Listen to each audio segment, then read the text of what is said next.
Welcome to the Global Sales Mentor Podcast for conversations that drive growth. When you are ready to grow your international sales, join the conversation with your host, Zach Selch. So thank you very much for joining us. This is the inaugural episode of my podcast, Conversations That Drive International Growth. And I have with me Mike Adams. And Mike wrote a great book. He's wrote a couple of books, but I read one of his books about 2 years ago. And I thought as I was reading it, this guy does a lot of international sales. This guy must be a lot of fun. I should talk to him. So it's taken a couple of years. We've been in touch on LinkedIn and we correspond quite a bit, but now we have an opportunity to have a little conversation. So I'm going to introduce Mike Adams, who has a company that teaches sales stories, and we'll get into that in a little bit. But maybe Mike, you can introduce yourself and we can talk a little bit about your international sales experience. Yeah, thanks very much, Zach. I'm delighted to be on your show because this show combines the three topics of most interest to me, which is international sales, storytelling, and selling itself and selling. So well done. I think you picked the perfect sweet spot if you only need an audience of one. Yeah, Zach, look, I would like to back up maybe right to when I got my first job out of university, out of what you would call college, which was an international posting straight from university. I joined a company called Schlumberger, which is a technology company, but it focuses on the oil and gas industry. Schlumberger invents and uses electronic instruments to help oil companies find oil. And that was my job. And so I joined straight out of university. And the very first thing that Schlumberger do is send you to a training camp for 4 months. And the camp I went to was in North Sumatra, in the rice paddies of North Sumatra in Indonesia. And I think I had an experience there in that training course that equipped me for my entire international sales. And I would like to tell you what happened there.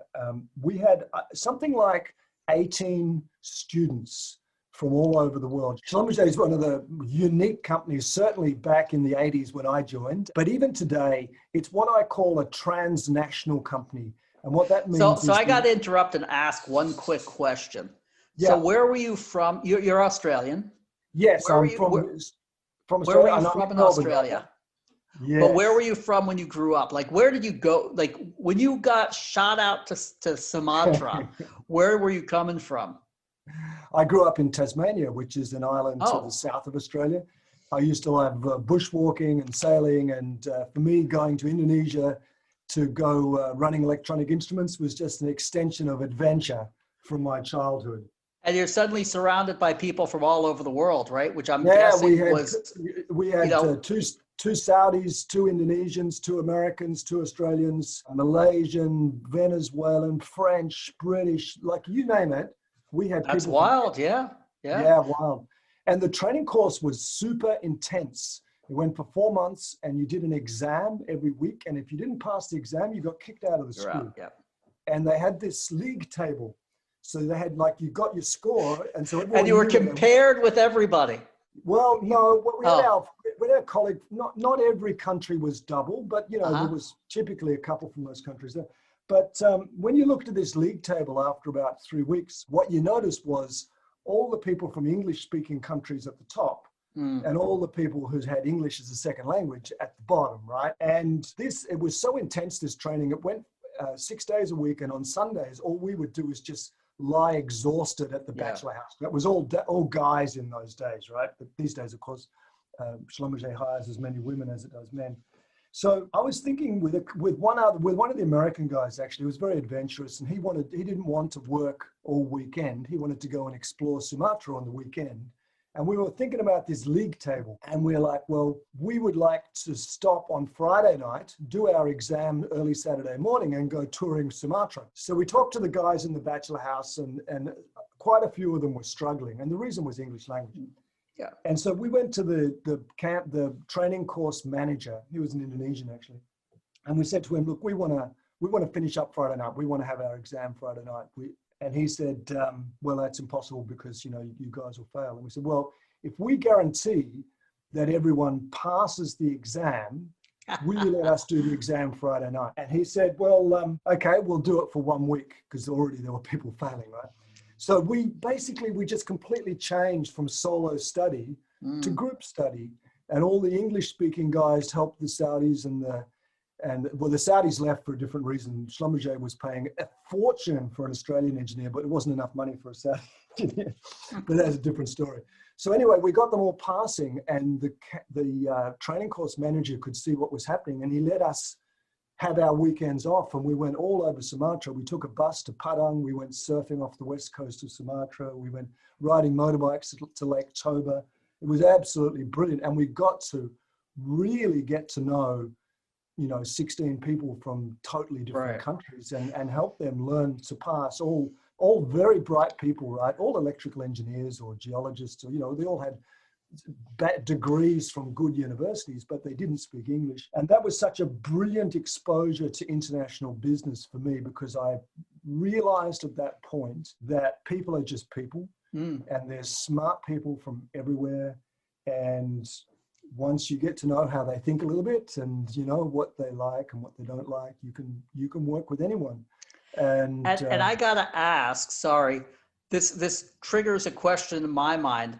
So going forward, how often did you have a team that was made up of an Australian, an American, and a Saudi, and an Indian, and a South American, right? Because I found over the course of my life, I did that all the time. All the time. Right. And you end up, like you said, when you discover that in the beginning, and now you do have to, and we'll talk about that maybe a little later on, you have to make allowances for the cultural differences. Definitely. But the bottom line is you can put together the strongest possible teams like that, right? That's your experience too, isn't it, Mike?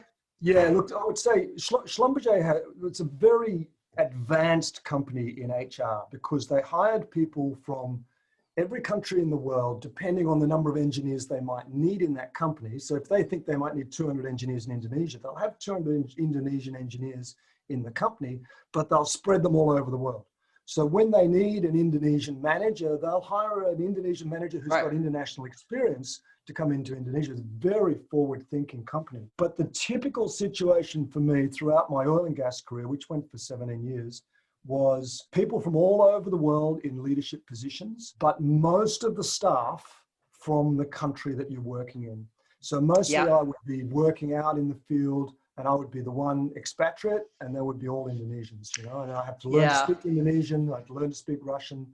I got to live and work in 9 different countries. Mm-hmm.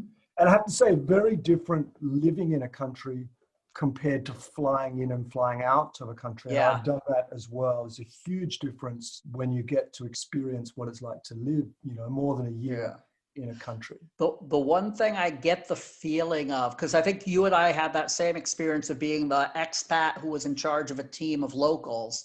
Yes. And my feeling is that that's changing now a lot, where people are trying to get a local people. You can get, very good. Look, 25 years ago, it was a little difficult to get good, well-trained Indonesian or Indian or maybe Russian business people to run the team. Whereas today it isn't, right? You can get those people. And I think it strikes me that a lot of companies are doing that, and there are maybe less opportunities, which isn't a bad thing for expats, because why take a 22-year-old college graduate from America and ship him off someplace when you can find a local person who can do it, better, right?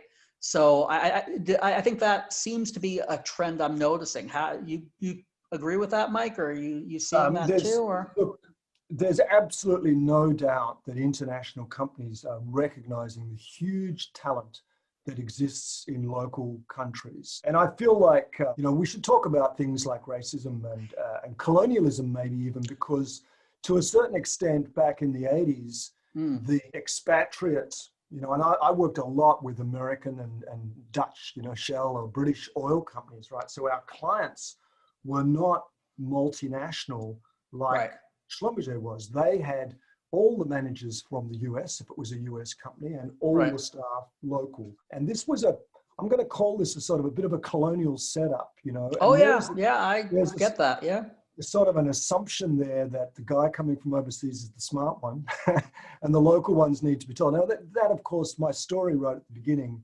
tells you that I sure don't believe that, and that's not true. But I do think there's tremendous value in what Schlumberger did, which is taking people from all over the world and mixing them up internationally, because the big issue is culture, particularly business culture around ethics, around corruption. That's a massive issue. And what had the experience in, I'm not going to name this country because we don't need to pick on countries, but it was one of the countries that you might expect was low on the Transparency International scale. And Schlumberger made the decision to go from 12 managers of the different divisions in this country. It's a big country. And there were probably 10 of them were expatriate and 2 of them were locals. And they made the decision, no, we're going to have all locals. We're going to put in all the local country people and they will manage the business. And I was working as one of the expatriates in that business. And I'd been there already 2 years. And I knew that wasn't going to work. I knew that we were going to get, I just in my bones knew that wouldn't work, because those managers, even though they probably had experience from around the world, being with their country people would very quickly take them back, not to the international culture of Schlumberger and the ethics of the international company, but back to the local company. And within 6 months, there were serious fraud issues and they had to reverse that decision. So the big advantage of mixing up nationalities is that you can inculcate an international culture of your company. This is how we behave and move people around without necessarily going down to the lowest common denominator culture of a particular country. Because, if you're doing international business, you have to maintain a cultural level of, we're not going to win our business by bribery and corruption, right? Yeah, definitely. I got to tell you a story that sort of touches on that. I worked with a guy who was a fantastic sales guy, fantastic regional sales guy, smart, great seller. He was a tank, but he was not very politically correct by American standards, right? And he came from a country, like you said, a country that was a little bit different. I'm not going to name the country. And he was coming to America for an extended period for vacation. And he was going to be by headquarters. And I was in a panic because I said to my wife, I said, I'm going to have to fire him very soon. He is going to do something that I'm going to have to fire him. And I wrote him this memo, which I called, I will have to fire you memo. And I said, I don't want to fire you. I want you to be happy. But if you ask a secretary to do your laundry, I will have to fire you. If you try to date women in the factory, I will have to fire you. If you insult somebody in the cafeteria because he serves hot dogs, I will have to fire you, right? And he was very offended. And we talked it through, and he learned so much after that from that, right? He really was mad at me at the beginning, but in the end, he ended up working for that company for years, doing really, really well. And he said, because he was doing things that were totally unacceptable from the American HR perspective. And, that was a problem and there was nothing I could do about it. So, anyway, that was the type of thing that happens with these cultural things, right? When I worked in Russia, Zach, that was back nearly 20 years ago, I got this panicked call from our Houston head office. And they said, we've got this guy here, and she's told me his name. He's just turned up in our office to pay an invoice. And he's brought a paper bag full of cash. And she was like, there was panic in her voice, right? And I've got my CRM system, I'm at home actually at the time because it came late at night, and I'm opening it up and I go, well, how much cash has he got there, And she told me, I said, yeah, that's the right amount. Give him a receipt, So I got to tell you, I love this because these are stories that nobody else gets. I flew into Nigeria once. This is also about 20 years ago. And my distributor meets me at the hotel the first day and he says, I owe you guys some money. And he hands me $30,000 in cash in a little suitcase. And I'm in Lagos and I'm like, I could get killed for this. Right? I don't want this. So he goes, no, the wiring fee would be $2,000. I'd just rather give it to you. So I said, okay, I'll take it, but you got to give it to me at the airport leaving. And I'll give you a receipt. And I did. I took it back and I went right to my office. But I was scared that carrying that kind of money or even having that money in my hotel room would get me killed in Lagos, right? Absolutely, in Nigeria. Yeah. Let's go back to the whole issue of racism and culture and all of this, because this is really interesting. And I think what we do get is, on the one hand, I just wrote this book recently, and my copy, and I was saying how, like, I said, I was talking about this example about Greeks, and I said, well, Greek culture they are uncomfortable with uncertainty, right? Which is a cultural, like, if you there's a cultural aspect with business culture. So if you plan around it, and there are ways to react to that. And my copy editor was like, well, you can't say that in the 21st century.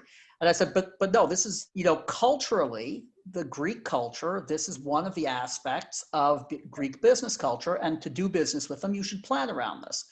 Yeah. So there's sort of like those type of things. And then there's, the racism where you say, well, that group of people is not as stupid or is not as smart or whatever.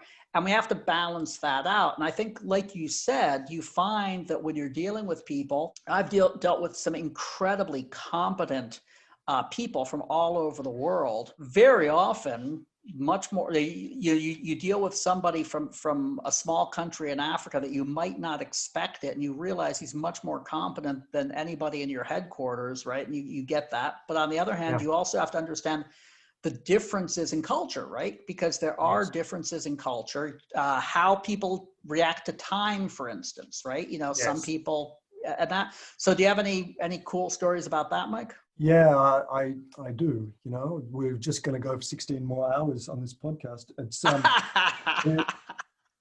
so look, I think that one thing that I think that many people are not clear on is, what does it mean to say that we have a Western style of business or Western values? Because people throw these terms out there. And I have a strong view on this, because I'm also a student of philosophy. And for me, a Western system is a system built on reason and questioning what is true. We don't take authoritative view of what is true. We question authority. In fact, the Royal Society, which we could say is the start of Western thinking in England, the British Royal Society, was started in the early 1600s. And their motto is, in Latin, of course, but it means take no one's word for it. Right. And I think that's essentially what it means to be Western, right? Now, when we go and do business in countries that don't have a Western tradition of criticism, they are very often set up, and you mentioned this issue of uncertainty avoidance. There's a fantastic book that I think every international seller should read, which is Hofstede's. I was going to ask you if you had read that. Cultural Consequences. Somewhere behind me here. So he talks about 5 dimensions of differences, and uncertainty avoidance is certainly one of them. I think the one that you hit first up in every country is the issue of power separation. Right. Hierarchies, structural hierarchies. So there are very strong male-female in most countries. So I started in Indonesia. It's a heavily Muslim country. Men and women do not mix socially at all. They are very hierarchical in terms of position, corporate position. And it means that you cannot question in any way the person above. Now, for me, this is non-Western. The ability to not question is by definition not a Western way of doing business, And our companies, if we're coming from countries like Australia, Europe, and US, we have a tradition of questioning, because that's how we know we create new knowledge, right? We create new knowledge by questioning. So we have to find ways to do business where at first glance it looks like you cannot question authority. And, when I started as a young salesperson, it was very difficult to even get a meeting at the level that you needed to get a meeting, because all the decisions in a country like Russia or Indonesia or China, or where else, I lived and worked in those kind of countries, all the decisions are made in a totally opaque way, very high in a structure. Right. You can't penetrate until you learn how to. And, this is very different from doing business in Australia. I would say, by the way, or America, or Australia.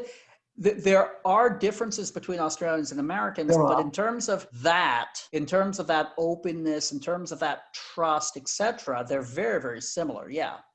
Well, we train, in the US and Australia and Northern Europe, we train salespeople to go and kick down the door.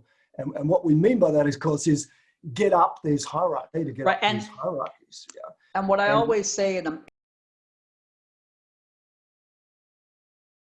situational trust, which basically means if you walk into somebody's office and you say, hi, I'm Zach, I'm the VP, you expect them to trust you. Now you have a relationship. You gave them a business card, you have a relationship. Or you go into the store and the guy's wearing a blue shirt, you buy a stereo system from him, right? Yes. Whereas in most of these countries, there is a way to establish trust that you cannot circumvent. Yeah. And no matter what your title is. Yes. Yeah. Now, I would Sorry, I interrupted you there, Mike. I love this topic, Zach. Now, I would say that the US, because I've also spent quite a bit of time in the US. So I lived in Austin, Texas, and spent a lot of time in Houston. It's a beautiful place, I would say that the US is on an extreme that Americans in your audience should understand. Right. I think people from the US don't spend enough time building trust in business relationships, and they rely way too much on legal remedies to disputes. So that that doesn't happen in any other country like it happens in the US.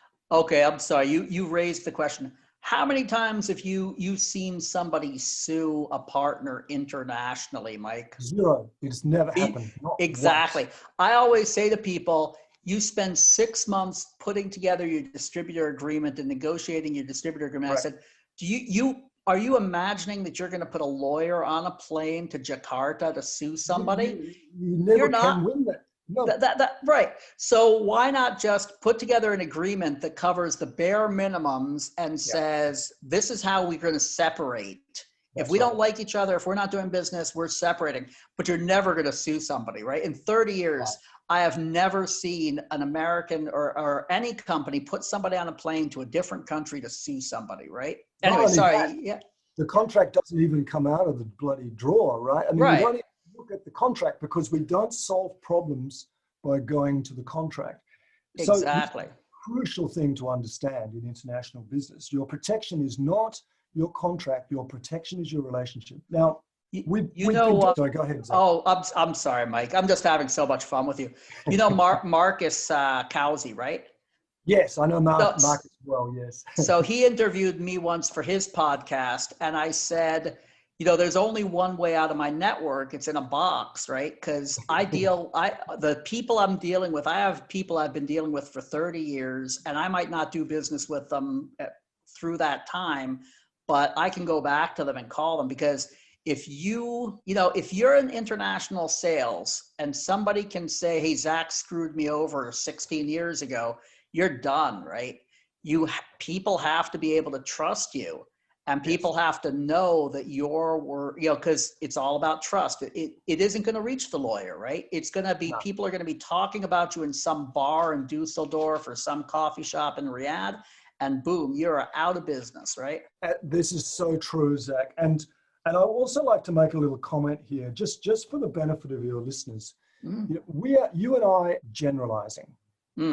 We are generalizing big time. And I think that there's a danger when you generalize that, and I'll tell you a little story here that caught me out. When I've lived in Malaysia twice, and I lived in, I worked in Malaysia in the oil and gas industry and also in the telecoms industry. And this is also a little funny story. And I worked when I went to KL to live with my family of 3 boys, I was working in the oil and gas industry, in the telecoms industry for Nokia. So Nokia transferred me from Australia, as it happens, to KL. And there I met, because KL's an oil town, and I met my old boss from Schlumberger, and he was working for Halliburton then.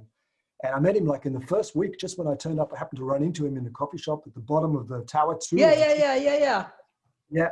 And he said, Mike, I want you to come and work for me, because I'd worked for him in Russia. And he was from Azerbaijan, this guy. Anyway, I said, well, it'd be a little bit rude if I just quit Nokia 1 week after being transferred. I don't think I can do that, But after 2 or 3 years, I did agree to go and work for him. And I went back into oil and gas. And so I was the sales leader. I was running all the salespeople across Asia. So from China to India to, and I was based in the Twin Towers. In fact, I moved up 4 floors from level 71 to 75, kept my kids in the same school, had to change cars because of a different car policy. But I had almost the identical job moving from telecom to oil and gas. I had the same distributed sales team all over Asia. So anyway, what happens, of course, when you're the new sales manager is you do this review and you look at all the companies. And what I realized was the biggest oil company in Malaysia, which is Petronas, is in Tower 1, which I can see through my office 50 meters away. And we had no business with Petronas, right? Zero. I'm like, okay, I'm setting myself a little personal target here, Zach. I'm gonna win business with Petronas because this is embarrassing. And so I'm kind of looking through the hierarchy, and it's Muslim. It's a Malay Muslim business, and it's a hierarchy of men. But the head of exploration is a female. I'm going, how does this happen? And how do I get to meet her?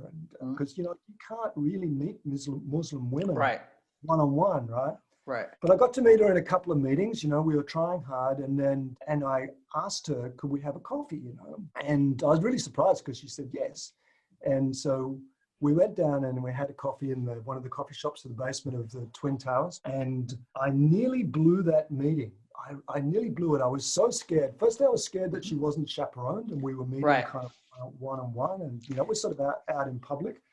And I was really scared to run the meeting right. And I was way too formal in my meeting. And I had these kind of canned questions. Right. And I was asking these questions, and she had a problem. And the problem was they were failing in Vietnam. They had a drilling program in Vietnam, and they were drilling all dry holes, and they'd spent hundreds of millions of dollars there. And she said to me, Mike, what do you know? What does Halliburton know about exploring for oil in volcanics, which is where the type of rock they were in? And I launched into this stupid salesperson. We're brilliant at volcanics, right? I just forgot the question, like, what's your problem with volcanics, right? That was, I forgot to go deep on that question, and I just saved it right at the end. Oh my God, I forgot my sales technique. And I went back and I said, look, can you tell me really what's going on for you there? And I found out that she was probably going to lose her job if she didn't solve this problem. She didn't solve this problem, right? And she laid it out, like a normal person. And this is why I say we must be careful about generalizing, because people are people. And she was concerned about, being the first lady exploration manager, and could she prove that she knew what she was doing? And I nearly blew the exploratory discussion with that. Well, the way you're somebody I can talk to about this, right? Remember 20, 30 years ago when you discover something like DISC or the Enneagram or something like that, and you're thinking, oh, he's a type 6. I know exactly how to deal with a type 6, right? And it's like that.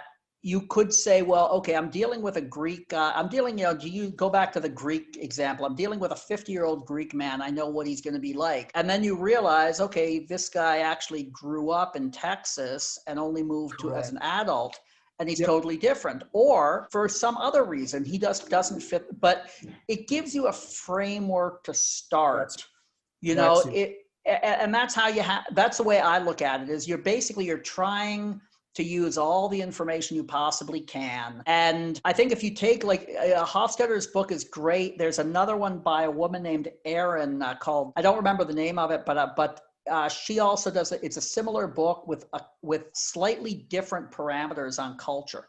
And when you take those things, you can actually look and say, well, what's actually different between Brazilians and Colombians? What's different between Germans and Greeks? What's different between, and then you take a look at it and you say, okay, these are 2 or 3 things I got to keep my eye open for. And it can be very, very helpful, That's right. It's, if I had tried to shake her hand or, leant in too close, which some cultures we do, we like to talk with our faces.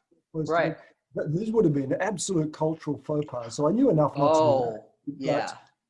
And I was very nervous about that meeting. Just because I was having the meeting, I was nervous about that meeting. And I can get that. Yeah, I can understand. I got my sales skills in the process, But really, people are people, and people are creative in wonderful ways from every country, And this sort of desire to solve problems and do deals, this is absolutely uniform across the whole planet.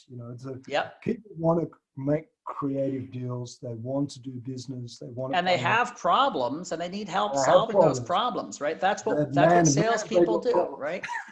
There you go. So I want to skip to another subject. As much as I'm enjoying this, and I think I said to you like a year or so ago on a message, we got to get together for a beer sometime, and we're both in the same country. So this is the next best thing. Yeah. but you teach storytelling right now. Yes.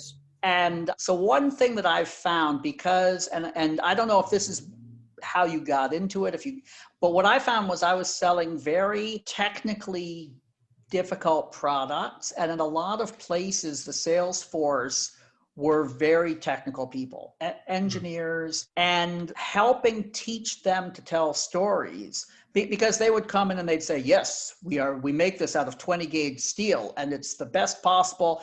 And I'd be like, no, don't do that, right? But that was where they defaulted to. And I used to do these workshops to teach people to tell stories. And I found a lot of pride in that, because you'd get these guys who were real engineering types, very, very square. And by the third day, they would be telling these stories that would make you cry. And they, and using those stories to engage the customer. And it was really cool. So maybe talk a little bit about how you got into the storytelling. I know you've been doing this for a while and you might touch on that, but how you really got into the point where you're doing this as a business, right? Teaching people to tell stories in sales. Yeah, look, like lots of things, I'm a slow learner, Zach, and it took me a while to notice, it's like the goldfish not noticing it's in the ocean, right? It took me a while to notice that it's the stories that do the work in sales conversations. And that's a great sentence, by the way. Yeah. That I hadn't thought of it that way, but that's true. They're like the doing the heavy lifting. Yeah. They do the heavy lifting. And so I'll tell you, I try to keep this a little bit shorter, but when I was running a marketing team out of Europe for our oil and gas software business, and I had the problem of organizing. I had a 1 hour time slot for a user forum. We had about 600 or 400, I think, of our customers in Prague in the Czech Republic, and might have been called Czechoslovakia then, I'm not sure. And so I had 1 hour, and like 1 hour is a long time, and we had all this software, and I'm like, I'm not going to do a software demo for 1 hour. Like, that's going to be boring as anything. And so what I did was I wrote a play and my pre-sales guys hated me for this. Like, guys, I've got this idea. We're going to do a play, and you guys are all going to play parts in this play. And this is the scenario, because this scenario is brilliant. Perfect software, right? You can forget it. But anyway, we did it, and I got them up on screen, and we had these big computer displays behind them, and they were working through a problem. They were working through an oil and gas problem with multidisciplines, geologists, geophysicists, and all this sort of thing. And they were solving this problem in real time in a play, and the audience just got totally sucked into it. And at the end of this, I can imagine, yeah. Yeah. But what was really interesting, we stopped the presentation and we said, well, any questions, right? And the questions went for an hour, and they all stayed in role to answer the questions, right? How they're solving this problem, right? And that was when I kind of realized, like, holy, this is amazing, It's powerful stuff, right? It's totally powerful, but you can't, it's also like an enormous amount of work to put that together. And then I started noticing that you could kind of condense these stories down. And where I saw it first really do work was when I first went to Russia. That was in Moscow in 2000. And Schlumberger has an interesting history in Russia. Schlumberger started in the late 1920s. That was that was an interesting time to be in Russia. That was the Wild West. Vladimir Putin had just been made the president. Did you have like 5 security guards in your lobby? No, we didn't have security guards, but it was, I can tell you, wild. It was wild. Yeah. The guy that lived next to me was the head of BP, and he had an explosive expert with a sniffer dog go around his house every morning to be picked up with his car. But anyway, I was telling the story of Schlumberger in Russia as part of my introduction, because, at that time, Russia would have been like one of the few places in the world that didn't know Schlumberger. Schlumberger is a famous company in the oil and gas industry. But Schlumberger was started in the late 20s by 2 French brothers. They invented a technique for working out where the oil is in an oil well using electric probes. And that's like the most useful thing. Like, is there or is there not oil in this oil well, and where is it? Like, if you can answer that question, this is probably $1 trillion invention now, right? Because it made Schlumberger, and Schlumberger is a $100 billion a year business. So anyway, in the 1930s, as an entrepreneurial company, the first country in the world that got it and accepted Schlumberger was Soviet Union. So they were all over the Soviet Union with this newfangled equipment that could tell you where oil was. The Russians were all over it, very smart people, as we know. And then Stalin nationalized them, stole all the equipment, Right. executed our country manager, and kicked us out of the country, right? So this is what we call bad history in a country, right? A little bit, yeah. Yeah, a little bit, right? So, fast forward to the 90s, and Schlumberger's got to make this not easy business decision. Do we go back into Russia, right? And the strategy guys bring the business case to the CEO, is you and Baird at the time, and they say, how much money are you willing to blow on this re-entry project, right? And he goes, $200 million. I'm willing to lose $200 million. So they decide to focus on two of the newly privatized Russian oil companies, because you can't really work with the Russian government. Right. You certainly couldn't at that time, because that's like sort of national money laundering scheme. And so we worked with two of the companies. These companies don't exist anymore, but we doubled their production in 18 months. We brought in technical experts. The Russian oil industry was like a technological backwater, really, at that time, compared to everywhere else in the world. Right. It's been a closed system. And we doubled their production. So I'm telling this story. I'm telling this story to these potential clients about the history of Schlumberger in Russia and how we've come back and we're doubling the production. And man, then I start hearing that same story coming back from another client. Like, this story is traveling, right? This story is doing business, because what it says is you infer a lot of things about Schlumberger. And this is the power of stories. You infer. Oh, yeah. Right? This is an international business. It's innovative. It's going to make you rich. We're all over the world, And so, I'm telling this story, and that's when it kind of twigged to me that you could be deliberate about your stories. And so right. What story do I tell when I go into this meeting, right? Right. And when you start thinking that way, it totally changes your conversation. I wrote 7 stories, which is 7 stories every salesperson must tell. It's about so I gotta say that I read that, and I've read about 4 books. I mean, you obviously didn't invent the concept of telling stories, right, for sales. So I've read about 4 books by people I know. And that was, and this is what I said to you also at the time, that was the best book on storytelling for sales that I've read. Because again, I like the word intent you used. I think, Jesus, not to knock anybody else, but a lot of the other ones were sort of like, well, I sell and I tell stories, and it sort of worked out pretty good for me, right?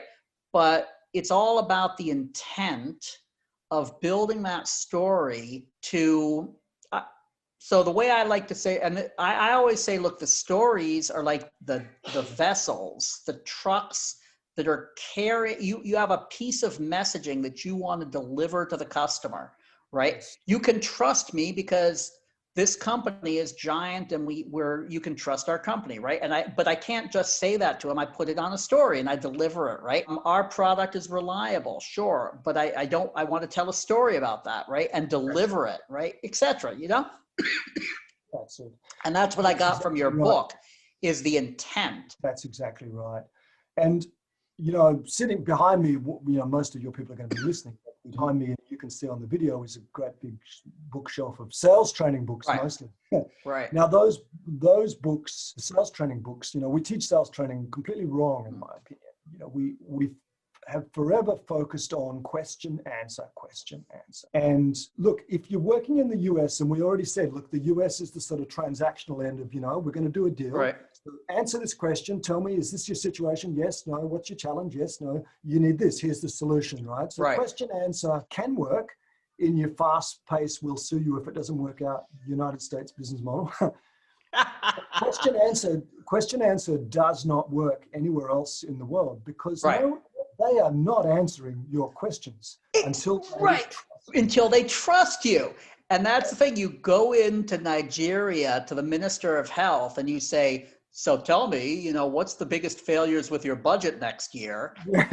Fail. Yeah, that doesn't work. But you could do that. You could go to Washington and say, I'm the vice president of a company you've never heard of. I have nice shoes. Tell me about this. And he will. He'll trust you based on the fact that you give him a business card that says VP and you have a pair of nice shoes on, right? But nowhere else in the world does that happen. Yeah. No, doesn't even happen in Australia, actually. So it doesn't happen. And you identified the other problem which is the technical. So I think there's salespeople fall into two categories of problems with their sales conversation. Yeah. And my short line title of what I do is helping salespeople say the right thing. So Right. the first category is question answer. I can ask this question, you give me the answer. You know, that is not the way to learn how to have a conversation. And the second problem is techno babble. You know, we've got the Gigatron megawatt whatever thingo gadget. Yep. Techo. Your client doesn't understand you. They have no idea what you're talking about. They're going to nod politely. In fact, even if they do understand you, you are boring the hell out of them. But most probably they don't. Yeah. And the simplest way to understand what a story is context, problem, solution. Stories are about problem solving. And what technobabble does is says, here's the solution, out of context and out of the problem context. When I put that into a story, it's now in context, and the client wants to know, oh, how do we solve that problem? That's interesting. And you solve it that way. That's the solution. Can I add to that, Mike, is also, I think, I always say everybody has 25 problems on their head, 100 problems on their head. A story, I always say, what you want to do is isolate and exaggerate the problem that you solve, right? Yeah. And a story can do that because you go in and this guy is thinking about 25 problems and you say, oh yeah, you know, somebody very much like you had this problem and his foot fell off. Isn't that horrible? And he goes, oh crap, I didn't even think of that. Wow, this could get worse, right? Now I'm exaggerating, obviously, but that's what the story does is 10 minutes ago, he might've been thinking, well, this is one of 25 problems and I don't know which one I'm gonna solve first. If you tell the right story, he's going, yeah, maybe I really do have to solve this problem, you know, more quickly, right? Absolutely. And stories, the heart of a story, the center of the story, which is the problem, has a surprise in it. And we listen carefully when there's a problem with a surprising solution. And so stories get attention like nothing else does. There's a reason people binge watch Netflix because, you know, at the end of Netflix, it goes 5, 4, 3, 2, 1, and you go, whoa, what's going to happen next? I got to keep watching the next one. Stories just grab our attention, right? Yeah. So what, you know, my mission to the world is to change the way we teach sales. I don't want to teach them that question and answer at all. I want to teach them how to tell a story so they can get a story. The ideal business meeting is, Zach, I love that. Tell a story so you can get a story. Correct. Yeah. So if I tell you something about a story which might have in it, like the Schlumberger story I told you, why you should trust us. And then I go, well, tell me about your company and how you got into your company. And because I've just told a story, there's a human convention, and this definitely crosses all borders. And the convention, if someone tells us a story, we want to tell one back. Yeah, and because you know what? This goes back to us sitting around a campfire, you know, 250,000 years ago, right? Correct. So we are running a little... I'm not as old as you, Zach. 250,000 years ago, I wasn't there. I know what you mean. But we're running a little tight now. And I want to go into one, because again, you're one of the few people I can talk about this. Let's talk about how things have changed since you got out of college and started your first job, and now you're in the 21st century. And isn't that wild, right? Well, I've had some really interesting experiences going back to countries that I worked and lived in 20, 30 years ago. So I lived in China in 1988 for a year. In 1988. Oh, yeah. So 1988, everybody was riding bicycles. There were very few cars. Everyone wore a military uniform. Right, and the little lunch boxes, right? Everybody was taking... So it was pure communism. Now, whatever China is today, it is not communism. Like you have not experienced communism if you don't know what real communism is like. Communism, everybody gets paid exactly the same wage. So everyone was on $30 a month. No one was incentivized to do any work for anything, and the country didn't work. And I have lots of stories about it. But I got to go back to China when I was working for Halliburton in 2012. Now, little different. No country has changed like China. Like if I go back to Jakarta 20 years later or 30 years later, or Bangkok, I can still recognize the city. It's changed, but you can recognize it exactly. You cannot recognize how China has changed. Where I lived, which was red brick 2-story, looked like Victorian England, was now 4-lane motorways that you could eat your lunch off. High-rise glass towers and everyone driving BMWs. I mean, this is not a small change. This is like a massive change. Oh, yeah. And so much disposable income. Yeah. Correct. But so that's, you see these changes. But when I also got to go back to Indonesia, back to Sumatra, where I first started. And I stayed in a hotel that was being used by Schlumberger for their trainee engineers. So I was a trainee engineer in the mid-80s. Right. And it was all guys, and sitting at breakfast was 7 or 8 Chinese girls in their brand new blue, absolutely no oil stain on it uniforms. It was day one for these girls, right?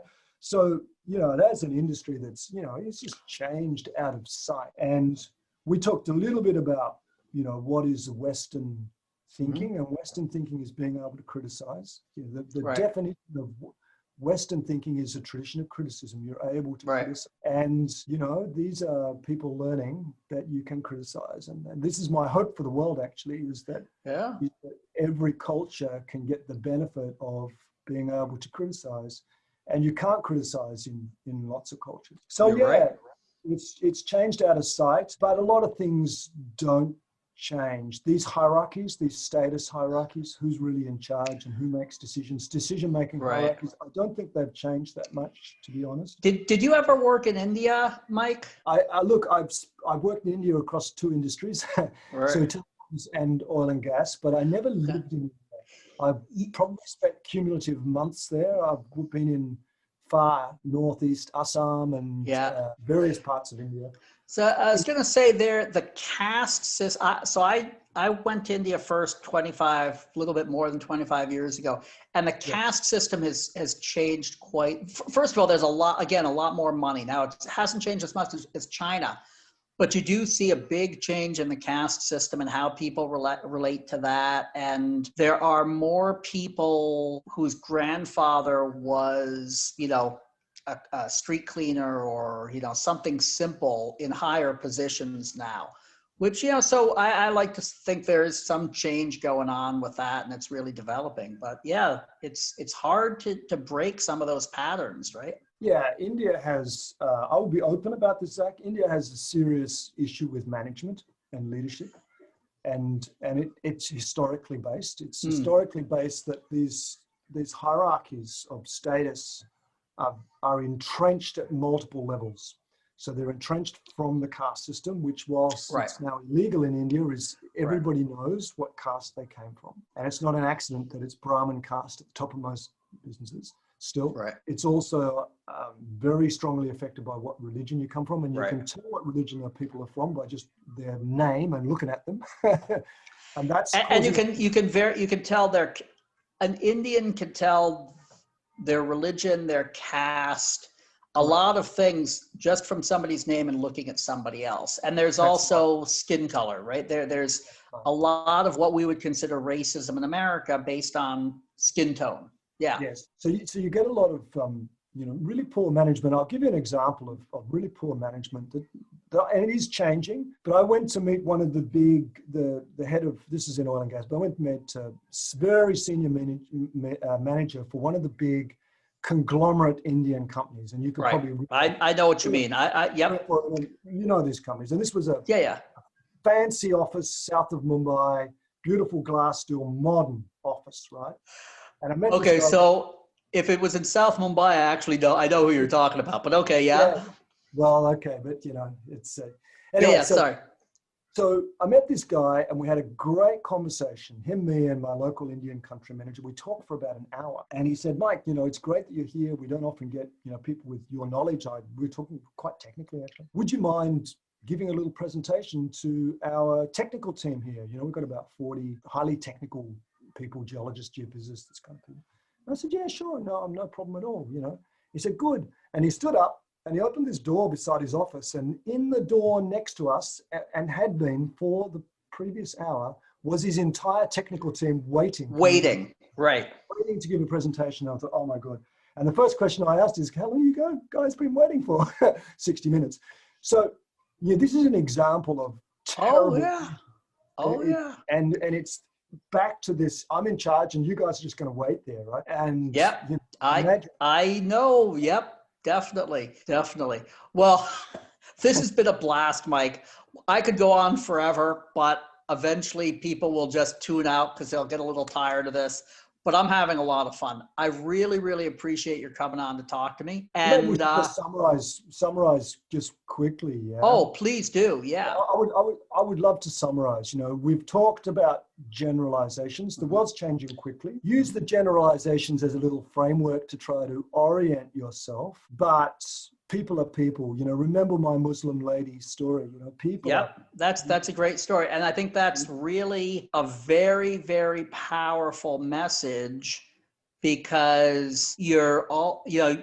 I have, you know, and it's sort of a cliche in America. You say, well, you know, I have really good friends from all over, but I do, you know, and some of the best people I've worked with have really come from very, very simple circumstances from halfway around the world. And a generation ago, there would be no way we ever possibly could have met. But now with technology and the way things work, you know, we've intersected and we've worked together and made new friends. So yeah, it's very important. I think that's a really powerful message, Mike. Thanks. And the final message is ditch the question answer sales training technique and learn how to tell and share stories. Get into story exchanges with your clients. And I can tell you, Mike, like half of my friends are listening to this and saying, what's he saying? What's he saying? That's how I make my living. So you're not in Kansas anymore, my friend. I know, but I happen to have a lot of sales training friends and everybody has different ways of doing things. But I agree with the idea that stories are an incredibly, incredibly powerful point. I'll throw out something just unrelated to this, but I always say the best way to establish your value with the customer, in my opinion, right, is actually to ask the right question. So I always say the questions aren't necessarily you don't use the questions the way they traditionally used. But if I ask you a question that relates to your problem in a way that nobody else has ever asked you before, no other vendor has ever asked you before, your appreciation of my knowledge suddenly goes up, right? That's my belief. So it's sort of like, I think using stories and using questions and using humor all have their places. You just have to understand how to use them. But I think you're exactly right. The whole idea of, well, this is the structure. I'm going to ask 12 questions and he's going to answer me. You got to throw that out the window. If I tell a client, an international client, a story about how my company helped another client like them solve a problem. If I throw a story like that out, and then I will ask a question, but it's not a question you find in any of these books behind me. Right. And the question is, so enough about them. What's going on? What's going on with you? Right. They tell me a story about what's happening. Oh, yeah. Right, yeah. And they open up and here's what's going on, right? So it's not, the questions are not so much, tell me how many, what's your challenge, what's keeping you up at night. The questions are, you know, tell me what a story. Happened, when did that happen? What happened next? Go on, tell me more. And I think you're giving me something to add to my technique, because I'll probably get a better answer if he is lubricated to tell a better story. So that's a really good point, Mike. Well, the story that you tell conditions the type of story you're going to get back. If I tell a story about a client of ours that had this problem, you have directed their attention to tell me a story back about something like that. So you're getting from them a rich, detailed story of what's going wrong at their place. Right. You even haven't asked them what's going wrong here. They just do that naturally. Yeah. And so it's a more sophisticated way to go deeper in discovery, is to think, I'm not here to get answers to my questions. I'm here to hear stories about how things are in their business. And that's a very good point. I'll do that by exchanging stories. Right. It's a very different way to think about a conversation. I mean, you and I have been doing this now. That's exactly what we've been doing. Exactly. Yeah. Well, thanks a lot for your time, Mike. I'm going to cut off because, again, we're running over a little bit over an hour now. And this was a blast. I'm almost feeling that I'm just going to shut down the podcast after one episode because it's never going to get any better than this. But I just have had you back. You know, podcast. I might just definitely have you back. So this has been a lot of fun. Thank you very much. So just everybody again, could you hold up your book 1 second again, Mike? There you go. Mike Adams, 7 Stories. And if you take a look on the internet or on LinkedIn, you can find his company, and he does trainings. And you don't just do trainings in Australia, you do trainings all over the world at this point, right? All over the world. And we do them virtually these days because everyone's figured out how to do virtual. Exactly. All right. Thanks a lot, Mike. Good on you, Zach.